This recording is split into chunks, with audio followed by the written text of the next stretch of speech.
Welcome back. Right before the break, there was a timeout was taken, but what happened is she's hobbling off the floor right now. This was on that last play before we went to commercial break. Ooh. Watch her at the bottom of your screen, number 8 in the red jersey. Ooh. And she comes up grabbing the back of her left leg. Dayton has dealt with a plethora of injuries throughout this entire season. They cannot afford to have somebody go down like Alyssa Miller. I mean, a team leader, vocal. She's been with them every step of the way this season. Now it'll be really interesting to see what Tim Horsman does in this situation. So it looks like Ava Larkin, number 20 in red, is looking to check in. She's a sophomore setter, has played in 17 sets this season. She will check in here. It'll be interesting to see how this affects the flow and the rhythm of Dayton's offense.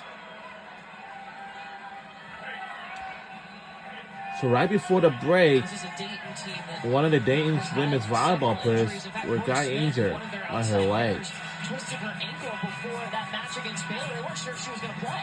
And she played fantastic last week against Baylor. And then at practice yesterday, somebody got hit, and they're like, no, we can't afford to lose anybody. And then to lose Alyssa Miller right now is tough. Worth mentioning, Brooke Smith is in the position of L2 because of an injury to Tina Russell.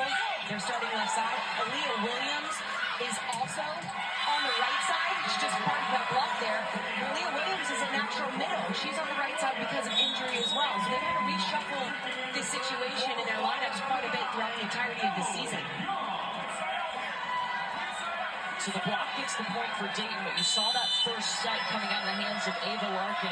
Maybe a little adrenaline flowing. It was a bit wide. Emily Young behind the service line. And so get the ace.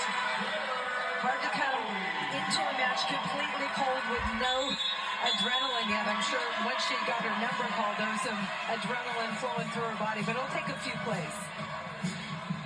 So Nebraska calls timeout as Dayton creeping back up. Dayton jumped out to an early lead in this set before Nebraska was able to regroup. But if you're just tuning in, Dayton's starting setter, Alyssa Miller, was helped off of the floor, and the sophomore Ava Larkin has stepped in her place. What have you noticed about Nebraska's start in this first set?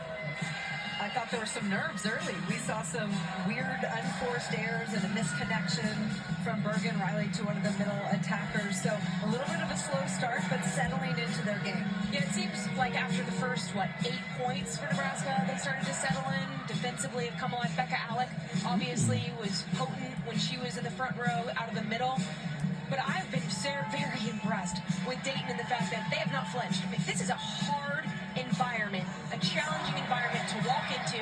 You're playing a number 1 seed on their home court in a venue that is absolutely packed to the brim. I mean, there's standing room only right now here tonight. Dayton, absolutely fearless, looks ready for the moment.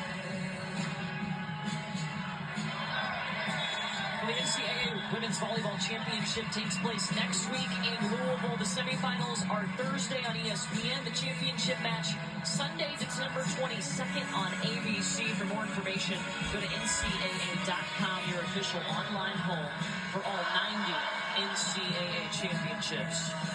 Nebraska, a program that has won 5 national titles.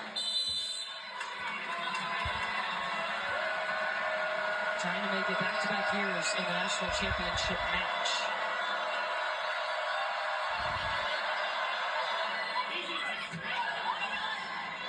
Bergen Riley. Andy Jackson is stopped. Ooh. And Bergen Riley getting offensive. Bergen Riley beast mode, according to John Cook. He wants her to be aggressive.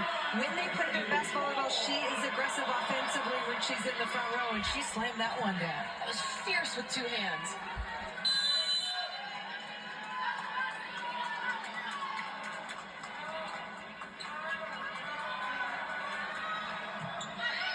Kennedy Orr. Kaminsky passes. Harper Murray out of the back row.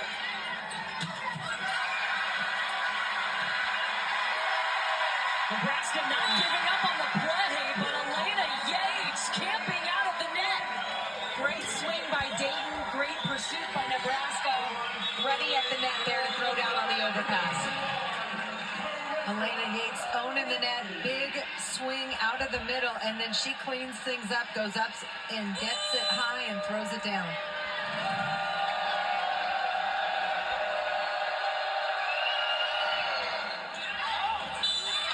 Service error by Carissa Kaminsky. And Alyssa Miller coming back to the floor with tears in her eyes and her left leg wrapped. Oh, you just absolutely hate to see it. You worked so hard to get to this moment, to be able to play in a match like this. And within the first set, you have an injury. Just feel for Alyssa Miller right now. Taylor Land.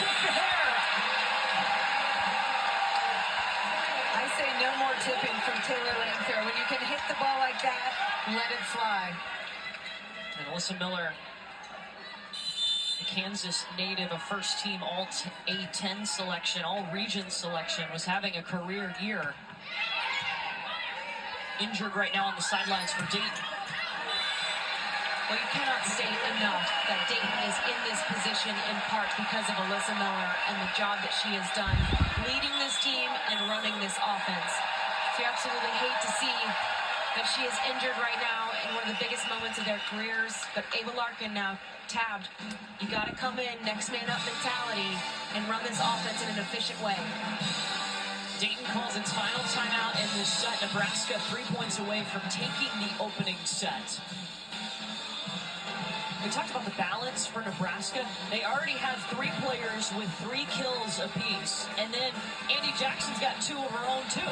No surprise there. And then Bergen Riley, we saw her stay aggressive offensively from the front row. But that's the thing. It's a challenge. How do you scout Nebraska? You can't key on anybody because every player can hurt you. It has to be a nightmare for the defensive coordinator of any opposing team because you can't really scheme from a blocking standpoint. You can't release, you can't go early. Bunch blocking is not really going to help you because your outside pins can absolutely murder the ball. I just feel like it's a nightmare in terms of scouting because anybody at any given moment can make you pay, and that's obviously why they're one of the best teams in the country. Yeah, this is a Nebraska team that's only dropped 2 matches on the season to SMU and Penn State. They tied a program record with 29 victories during the regular season, 7 wins against the top 10, and they won their 5th Big Ten title. Just a solid season for Nebraska. John Cook said this is the toughest Big Ten schedule he's ever had with the addition of the new schools, UCLA, USC, Oregon, Washington. Made it much more challenging. And you pair that with their non-conference schedule, which is also challenging. But you know what? It makes them ready for the NCAA tournament. Absolutely. And that's the whole goal.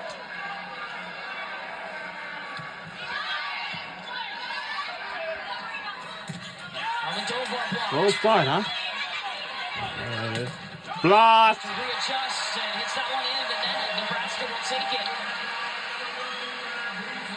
Merritt Beason and Rebecca Alec on point defensively. You see them move together as blockers, and their timing and rhythm is perfect.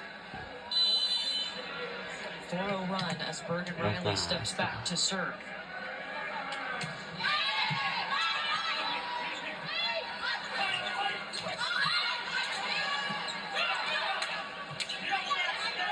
Free ball to the Huskers. Set point, Nebraska.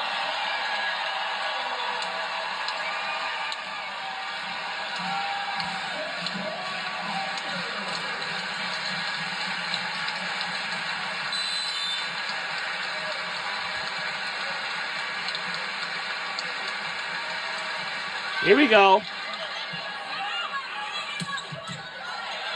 Rodriguez with the dig. It's going Harper Murray on back. And it's out! Whoa!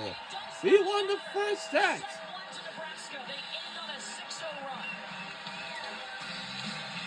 Dayton came out strong and really pushed them. I mean, Nebraska only hit 273. Those are not blistering numbers. But Nebraska on top of Dayton in the first set, 25-17.